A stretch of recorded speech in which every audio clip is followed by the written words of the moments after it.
오늘 말씀의 제목은 나는 너를 잊지 아니할 것이다 라는 제목입니다. 이번 주는 우리 민족의 명절인 추석이 있지요. 많은 사람들이 고향을 찾아갈 것입니다. 왜 고향을 찾아갈까요? 고향에 가면 어렸을 적 친구들과 함께 놀던 산천도 있고 또 형제들도 만날 수 있습니다. 하지만 무엇보다 고향에는 그리운 어머니가 계시기 때문입니다. 고향을 떠나 사는 생활이 잘 안 풀리고 힘들수록 고향에 계시는 어머니가 그립습니다. 언제 집에 돌아가도 따뜻한 집밥을 차려줄, 그래서 환대해줄 어머니를 생각하면 고향 가는 길이 가볍습니다. 세상에서 가장 귀한 사랑이 있다면 바로 내 어머니의 사랑일 것입니다. 아버지도 나를 사랑하고 조부모도 나를 사랑하지만 어머니는 나를 낳기 위해 산고의 고통을 겪으셨습니다. 그보다 더 귀한 사랑은 이 세상에 없는 것입니다. 내 어머니 눈에는 나만 보인다라는 식귀가 있습니다. 어머니 눈에는 나만 보인다. 그렇게 이 세상 모든 어머니들은 자식이 어디에 있든 그 자식을 잊지 못하고 자식이 안전하고 잘 되기만을 바라십니다. 오늘 말씀은 옛날 이스라엘 백성들이 바벨론 포로로 잡혀가서 있을 때 주신 하나님의 말씀입니다. 그들의 포로 생활이 점점 길어지자 실망하고 낙심하는 이들이 탄식했습니다. 여호와께서 자기 백성인 우리를 버리신단 말인가? 우리를 잊어버리셨단 말인가? 이러한 때 하나님께서 이렇게 말씀하셨습니다. 오늘 15절 말씀을 우리 보겠습니다. 여인이 어찌 그 젖먹는 자식을 잊겠으며 자기 태에서 난 아들을 긍휼히 여기지 않겠느냐? 그들이 혹시 잊을지라도 나는 너를 잊지 아니할 것이다. 여기 말씀하신 대로 여인이 어찌 그 젖먹는 자식을 잊을 수 있겠는가? 그러니까 젊은 여인이 이 아이를 낳고 이렇게 이제 갖는 아이를 품고 있는데 이 아이를 어떻게 잊을 수 있단 말인가? 잊을 수 없다는 것입니다. 자기 태에서 난 아들들을 버릴 수 있겠는가? 물론 버릴 수 없다는 것입니다. 이것이 모성애입니다. 이 세상에서 가장 위대하다는 어머니의 사랑입니다. 이와 같이 하나님께서도 젖먹는 아이를 품은 어머니처럼 그 택하신 백성을 잊을 수 없다는 것입니다. 오늘 이 말씀 속에서는 우리 하나님이 젖먹는 아이를 품에 안은 그 어머니와 같으신 분이라고 말해요. 그런 사랑으로 우리를 지키시는 분이시라는 말이죠. 그러면서 하나님은 계속해서 말씀하십니다. 그들이 혹시 잊을지라도 나는 너를 잊지 아니할 것이다. 사실 옛날이나 오늘이나 어머니들 가운데는 자기가 낳은 아기를 잊어버리거나 피치 못할 사정으로 버리는 그런 이들도 있습니다. 그러나 하나님은 최고의 어머니로서 나는 너를 잊지 않을 것이다. 나는 너를 결코 잊지 않을 것이다. 또 16절에서 이렇게 말씀하고 있어요. 내가 너를 내 손바닥에 새겼고 너의 성벽이 항상 내 앞에 있나니. 먼저 하나님은 내가 너를 내 손바닥에 새겼다고 하십니다. 보통 우리 손이나 몸의 피부에 문신을 새겨 놓으면 아무리 오랜 세월이 지나도 지워지지 않고 남게 됩니다. 하나님께서 자기 백성을 손바닥에 새겨 놓았다고 했으니 언제나 보게 될 것입니다. 언제나 잊을 수 없을 것입니다. 다시 말해서 하나님께서는 그 택하신 자녀들을 손바닥에 새겨 넣으시고 언제나 보고 계시며 잊지 아니하신다는 뜻입니다. 요즘 코로나가 재유행해서 코로나에 감염된 성도님들이 제법 계십니다. 한번 감염되면 가족들과도 격리되고 방에 홀로 외롭게 지내야 하죠. 그런 분들은 이 예배도 참여할 수 없고 우리 교역자들도 감염의 문제가 있기 때문에 찾아가서 위로해 드릴 수도 없습니다. 사랑하는 성도 여러분, 지금 혹시 감염되어서 함께 예배할 수 없어서 영상으로 오늘 예배를 드리는 성도가 계십니까? 그렇다면 지금 이 순간에도 하나님은 여러분을 잊지 않고 계시다는 것을 생각하고 깊은 위로를 받으시기 바랍니다. 그리고 하나님께서 너를 내 손가락에 새겼다 라고 말씀하신 뜻은 항상 잊지 아니할 뿐만 아니라 언제나 보호하신다는 뜻이 있습니다. 하나님의 손 안에 있는 이들을 누가 해칠 수 있겠습니까? 하나님의 손에 있으니 언제나 안전한 것입니다. 그래서 우리 주 예수님은 요한복음 10장 29절에서 이렇게 말씀하십니다. 한번 같이 읽겠습니다. 시작. 그들을 주신 내 아버지는 만물보다 크심에 아무도 아버지 손에서 빼앗을 수 없느니라. 예수님께서 영생을 주시려고 하는 사람들을 아버지께서 보내시는데 그 내 아버지는 만물보다 크심으로 아무도 그 아버지 손에서 내게 주신 사람들, 그 사람들을 빼앗아갈 수 없다는 것입니다. 그렇습니다. 하나님의 손은 만물보다 크신 전능하신 손입니다. 그러므로 우리는 비록 사망의 엄침한 골짜기를 다닐지라도 두려워할 것이 없습니다. 왜? 하나님의 백성은 언제나 하나님의 보호하심 속에서 살아가고 있기 때문입니다. 하나님의 보호하심 속에서 살아가고 있기 때문에 사망의 엄침한 골짜기를 다닐지라도 내가 두려워하지 않는다. 주께서 나와 함께 하십니다 라고 말씀하고 있는 것입니다. 그뿐 아닙니다. 하나님은 계속해서 너의 성벽이 항상 내 앞에 있나니 라고 말씀하고 있어요. 이것은 무슨 뜻일까요? 사실 그때는 예루살렘 성벽은 다 무너지고 없을 때였습니다. 다 파괴되고 없을 때였어요. 이미 예루살렘 성이 바벨론 군대의 침공을 받아서 파괴되었고, 그래서 그 성벽도 다 무너져 버린 때였습니다. 그러나 하나님은 말씀하십니다. 너의 성벽이 항상 내 앞에 있다. 이상하죠? 지금 바벨론 나라의 그 예루살렘 성이 무너지고 다 바벨론 포로로 이제 잡혀가서 살고 있는데, 그 선지자를 통해 주시는 말씀이 아니다. 너의 성벽이 항상 내 앞에 있다. 사람의 눈에는 없어졌지만 하나님 앞에는 그 성벽이 그대로 있다는 것입니다. 다시 말해서 이 말씀의 뜻은 하나님 앞에서 반드시 회복될 때가 온다는 것입니다. 그래서 오늘 16절 이하의 말씀을 보면 이스라엘 회복에 대한 하나님의 약속의 말씀들이 계속 나옵니다. 황폐하고 적막한 곳들과 내 파멸을 당하였던 땅이 때가 되면 회복되어 주민이 많아서 좁게 될 것이다 말씀합니다. 너를 헐며 너를 황폐하게 하던 자들은 다 너를 떠나가게 될 것이다. 그리고 너는 눈을 들어 사방을 보라. 떠나갔던 너의 자녀들이 돌아오게 될 것이다. 신부처럼 곡괭의 몸을 단장하고 돌아오게 될 것이다.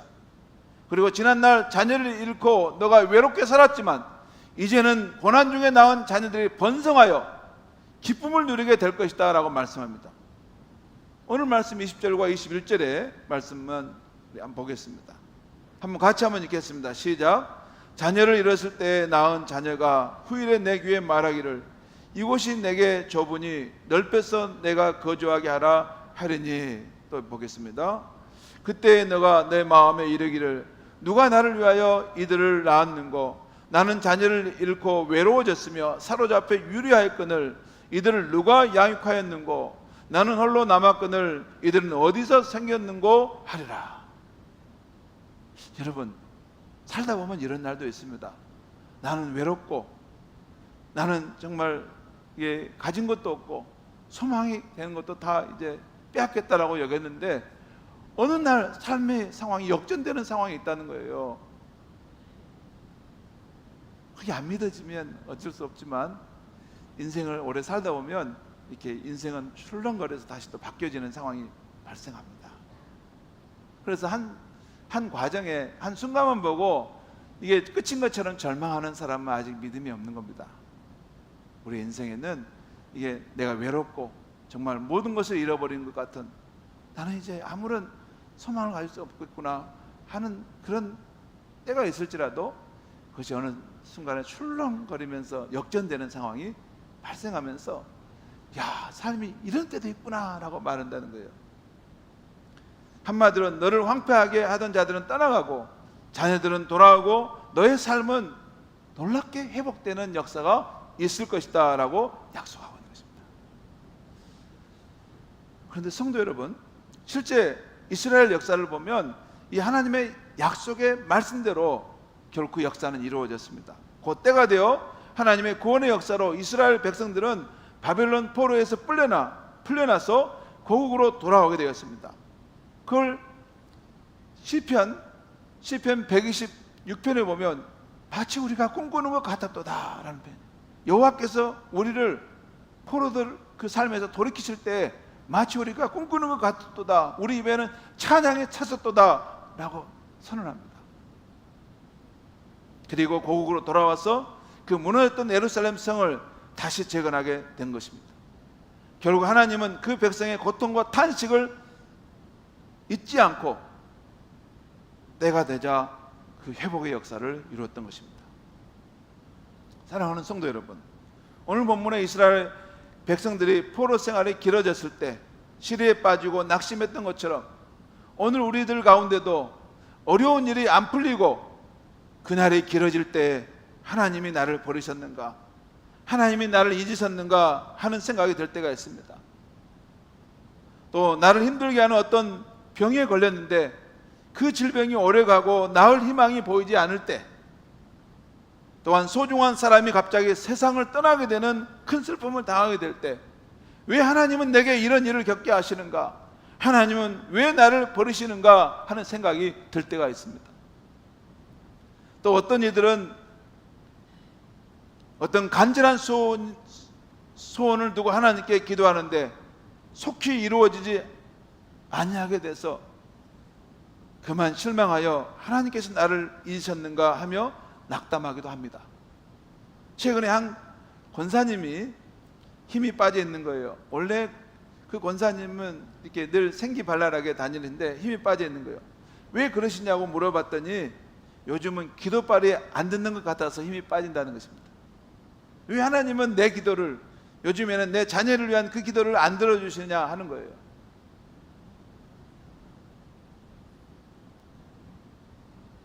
원래 그분은 이렇게 늘 기도를 하시고 또 기도 응답을 받으시면 그렇게 기뻐하시면서 항상 웃는 얼굴로 다니셨던 분인데 요즘에는 그렇게 힘이 안 나시는가 봐요. 성도 여러분, 옛날이나 오늘이나 참된 신앙생활을 하려고 애쓰는 사람이라면 이따금 이런 시험이 찾아옵니다. 하나님께서 나를 잊으셨는가? 어찌 내가 겪고 있는 이 상황에 대해서 하나님은 침묵하고 계신다는 말인가? 지금 우리 가운데서도 이런 생각을 마음 가운데 품고 오신 분이 있을 줄 모릅니다. 그러나 오늘 하나님은 그 택한 백성들에게 분명히 말씀하십니다. 여인이 어찌 그 젖먹는 자식을 잊겠으며 자기 태에서 난 아들을 긍휼히 여기지 않겠느냐? 그들이 혹시 잊을지라도 나는 너를 잊지 아니할 것이다. 그리고 때가 되면 반드시 회복되게 될 것이다 라고 말씀하고 있는 것입니다. 사랑하는 성도 여러분, 이 진리는 이스라엘 역사를 잠깐만 돌이켜봐도 증명되는 진리입니다. 옛날 요셉이 억울하게 종으로 팔려서 애굽에서 외롭게 노예 생활을 하였습니다. 그때 하나님께서 그를 잊으셨습니까? 또 요셉이 누명을 쓰고 감옥에 던져지게 되었습니다. 그렇다고 하나님께서 그를 잊으셨습니까? 아닙니다. 그 옛날에 이스라엘 백성이 애굽에서 종살이하며 하나님께 부르짖었을 때 하나님이 그들을 잊으셨습니까? 아닙니다. 하나님은 그들의 고통 소리를 들으시고 모세를 보내셔서 그들을 그 애굽에서 건져내셨던 것입니다. 이스라엘 백성들이 가나안 땅에 들어간 이후의 역사를 보면 그 백성들은 종종 하나님을 잊어버렸습니다. 특별히 배가 부르고 평안할 때가 됐을 때는 하나님을 잊고 떠나서 우상 숭배하였습니다. 그러나 하나님은 고통 중에 부르짖는 그들을 잊지 않으셨습니다. 그래서 사사, 선지자, 선한 왕들을 보내서 그들을 구원하셨다는 거예요. 그 택한 백성은 하나님을 조금만 평안해지면, 조금만 삶이 나아지면 잊어버리고 그냥 자기 마음대로 가버리는데, 하나님은 항상 언제나 그 택한 백성을 생각하시고 그들을 잊지 않고 그들을 눈동자처럼 보호하고 계시다는 것입니다. 뿐만 아니라 이 진리는 예수님께서 누가복음 15장에서 잃어버린 자를 찾는 비유의 말씀을 통해서도 우리에게 밝혀주고 계십니다. 한 목자에게 양 1,200마리가 있었는데 양 한 마리를 잃었습니다. 그런데 그 양은 돌아올 것을 알지 못하고 있었습니다. 그러자 그 목자는 그 양을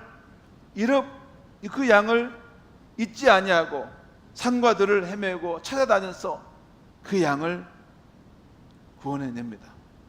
선한 목자 되시는 우리 주님은 그 양을 잊지 않으시고 찾아내신 것입니다. 탕자의 비유도 잠깐 생각해 보십시오. 그 탕자는 아버지 유산을 받아서 멀리 떠나 허랑방탕하게 살아갈 때 그 아버지라는 존재를 다 잊어버렸습니다. 깨끗이 지워버렸어요. 그러나 그 아버지는 그 아들을 잊지 않았습니다. 기다리다가 그 아들이 돌아올 때 뛰어가서 맞아 하였습니다.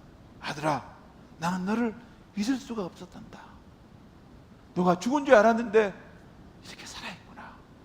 가자, 잔치를 벌이자 하면서 그 잊지 않았던 아들이 돌아온 것을 기뻐하셨던 것입니다. 성도 여러분, 이렇게 하나님은 그 택하신 백성을 언제나 잊지 아니하십니다. 평안할 때나 괴로울 때나 건강할 때나 병들 때나 기쁠 때나 슬플 때나 성공할 때나 실패할 때나 젊을 때나 늙을 때나, 여러분 늙을 때도 마찬가지. 언제나 그 자녀들을 잊지 아니하시는 하나님이십니다. 하나님은 우리가 어떤 처지에 떨어져도 우리를 잊지 아니하신다는 것을 보여주기 위해서 죄인인 우리를 구원하시기 위해서 그의 독생자까지 십자가에 내어주신 것입니다. 그 십자가의 사건은 우리가 범죄하여 그 나쁜 길을 갔을지라도 하나님은 나는 너를 잊을 수가 없다. 나는 너를 잊지 아니한다. 그 마음의 표현으로 그 독생자를 보내셔서 우리를 부르시고 계신 것입니다. 사랑하는 성도 여러분, 지금 세계적으로나 국내적으로 매우 어려운 시대입니다.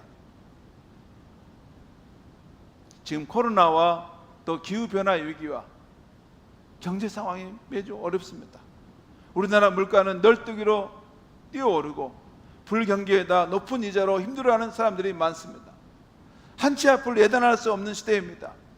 그러나 이런 캄캄한 시대에도 나는 너를 잊지 아니할 것이다 약속하신 하나님의 말씀을 우리는 꼭 의지하고 살아가야 할 줄 믿습니다. 오늘 말씀 23절에도 거기 나와요. 나를 바라는 자는 결코 수치를 당하지 않을 것이다. 하나님을 믿고 하나님을 기대하는 자는 결코 수치를 당하지 않는다는 것은 그가 믿고 바라는 바가 때가 되면 이루어지는 것을 보게 된다는 것입니다. 작년에 개봉한 영화 중에 앤소니 홉킨스가 주연한 더 파드라는 영화가 있습니다. 제가 그 영화를 보고 여러 번 울었는데요. 이 영화는 한 가장이 점점 노인이 되어가면서 치매에 걸리게 됩니다. 치매에 사로잡혀가면서 인간 상실을 겪는 내용입니다. 이 영화는 점점 기억이 사라져서 모든 상황이 낯설고 두려운 치매 환자가 요양원에서 겪는 삶을 보여주는 거예요. 이 포스터가 이렇습니다. 더 파드라는 영화인데, 이 영화입니다. 그리고 보면 이렇게 아주 참 멋지고 아주 좀 근사한 그런 모습을 가진 이런 분이 나중에 치매가 오니까 우는 장면입니다. 그렇게 우는 상황인데, 그 영화의 마지막에 보면 이 80이 넘는 이 남자 주인공이 치매로 모든 것이 혼돈에 빠지는 상황이 되니까 너무 두려운 것입니다. 그래서 간호사에게 부탁합니다. 엄마가 주말에 자기를 만나러 왔으면 좋겠다 라고 한번 연락해 줄 수 있냐고 말합니다. 그런데 그것은 사실 자기 엄마가 아니라 그 딸입니다.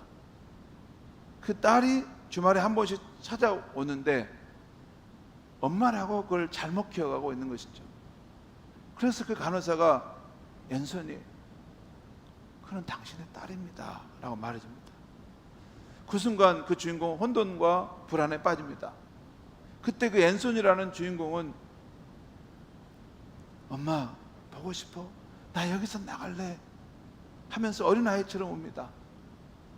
간호사가 앤서니 왜 그래요? 왜 그래요? 진정시키려고 해도 그 남자 주인공은 엄마를 불러줘요. 나 집에 갈래? 나 집에 갈래? 계속 조릅니다. 그러면서 영화가 서서히 끝이 납니다. 인생이 힘들고 어려울 때 마지막 순간에 찾는 사람은 엄마라는 거예요. 엄마. 그 80 먹은 그 노신사도 치매로 마지막 고통을 당할 때 엄마가 왔으면 좋겠다. 엄마가 와서 이 상황을 도와줬으면 좋겠다는 거죠. 그리고 엄마가 있는 그 집에를 나는 갈 거야. 나를 보내줘 라고 외치면서 그 영화가 마칩니다. 시편 131편을 보면 우리 성도와 하나님과의 관계를 젖된 아이와 엄마와의 관계로 말합니다. 내 영혼이 젖된 아이가 엄마의 품에 있음 같이 있었다라고 다윗은 고백합니다. 성도 여러분, 우리는 때로는 젖된 아이와 같이 한치 앞을 어떻게 할지 모를 때가 있습니다. 그때는 두렵습니다. 어떻게 해야 할지, 어디로 가야 할지 모르기에 자꾸 뒤를 돌아보게 됩니다. 그러면 그때마다 아이 곁을 지켜주고 든든한 보호자가 되어주는 엄마처럼 우리 하나님께서는 사랑의 눈빛으로 저와 여러분을 지켜봐 주고 계십니다. 복음성가 찬양인 나의 등 뒤에서라는 그 가사가 이것을 잘 보여줍니다. 하나님, 어린아이 같은 우리가 인생길을 갈 때 우리의 등 뒤에서 여전히 함께 하시며 우리를 잠잠히 도우시는 분이라는 거예요. 나의 등 뒤에서 그 찬양 2절과 3절을 보겠습니다. 나의 등 뒤에서 나를 도우시는 주, 평안히 길을 갈 때 보이지 않아도 지치고 고나여 넘어질 때면 다가와 손 내미시네. 나의 등 뒤에서 나를 도우시는 주, 때때로 뒤돌아보면 여전히 계신 주, 잔잔한 미소로 바라보시며 나를 재촉하시네. 일어나 걸어나 내가 새 힘을 주리라. 일어나 너 걸어라. 내가 너를 도우리라. 사랑하는 성도 여러분, 우리는 하나님 앞에 다 어린아이와 같은 존재들입니다. 우리는 길을 갈 때 낯서는 길을 가거나 어려운 상황을 만나면 두려움에 빠집니다. 그리고 하나님의 도움의 손길이 수히 나타나지 않으면 낙심에 빠지기도 합니다. 그러나 여러분, 우리는 나는 너를 결코 잊지 아니할 것이다, 언제나 너와 함께 할 것이다 하고 주님이 약속해서 주셨다는 것을 믿고 우리는 나가야 할 줄 믿습니다. 그리고 우리 앞에 놓인 상황, 문제가 아무리 두렵더라도 우리 뒤에는 엄마와 같은 하나님의 사랑의 눈빛이 계속해서 우리를 잊지 않고 바라보고 계심을 믿고 담대하게 살아가야 할 줄 믿습니다. 기도하겠습니다. 하나님 아버지, 오늘 우리가 사는 시대는 코로나와 기후변화의 위기와 또 경제적 어려움의 상황으로 모든 것이 복합적으로 한치 앞을 예상할 수 없는 어려운 시대를 살아갑니다. 하나님 아버지, 하지만 이런 캄캄한 시대에도 나는 너를 결코 잊지 아니할 것이다, 너의 이름을 내 손에 새겼다 말씀하신 그 하나님이 우리와 함께 하심을 믿습니다. 하나님 아버지, 우리가 이 인생의 길을 갈 때 우리가 한 번도 가보지 않는 어려운 그런 상황에 놓일지라도 그 상황에 두려워하지 않게 하여 주시고, 우리가 가려가는 그 상황 속길에 항상 어머니와 같은 그 하나님이 잠잠히 우리를 지켜보시고 우리를 격려하고 계심을 믿고 늘 소망 가운데 용기를 내어 담대함으로 걸어가는 우리가 되게 하여 주시옵소서. 우리의 인생에 우리가 바라고 소망하는 것들이 결국 역전되어 우리 삶에 펼쳐지는 것을 눈앞에 목도할 수 있는 그러한 믿음의 사람으로 살아가게 하여 주시옵소서. 예수님의 이름으로 기도하옵나이다. 아멘.